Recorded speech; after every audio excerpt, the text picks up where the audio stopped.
শত বছর পুরনো আধ্যাত্মিক ইতিহাস আর গভীর এক শান্তির খোঁজে আজ আমরা চলে এসেছি ঈশ্বরদী ঐতিহাসিক মহাদেবপুর দরগা শরীফ। এই পবিত্র স্থানটি মূলত প্রখ্যাত সুফি সাধক হযরত শাহ সুফি সৈয়দ খলিলুল্লাহ আর আলী রহমতুল্লাহ আলী আলাহি স্মৃতিবিন্নন্ন জড়িত এক জন্মভূমি।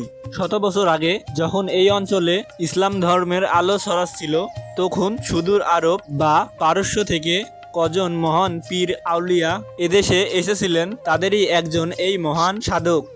লোকমুখে প্রচলিত আছে তার আধ্যাত্মিক ক্ষমতা, সাধারণ জীবনযাপন আর গভীর মানবপ্রেম দেখে মুগ্ধ হয়ে তৎকালীন বহু মানুষ শান্তি ধর্মের প্রতি আকৃষ্ট হয়েছিল।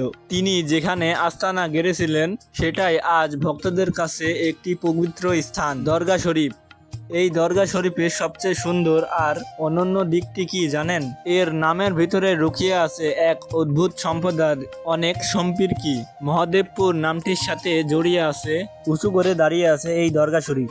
এলাকাবাসীর কাছে এই মাজার কেবল নির্দিষ্ট কোনো ধর্মের মানুষের নয়, বরং সব ধর্মের মানুষের কাছেই এক পরম শ্রদ্ধা। ও আর দরগা শরীফে আসবেন আর এখানকার বাতাসা ও ঐতিহাসিক সিন্নি মুখে দিবেন না, এমন কোনো কথা নাই। তা কি করে হয়?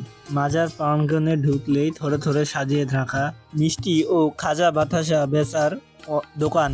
ভক্তরা পরম ভক্তে এই বাতাসা কেনেন। মাজারের তবারক আর এই মাজারকে কেন্দ্র করেই দিনী শিক্ষার এক পবিত্র মাদ্রাসা। দূর দূরান্ত থেকে অনেক মেলা থেকে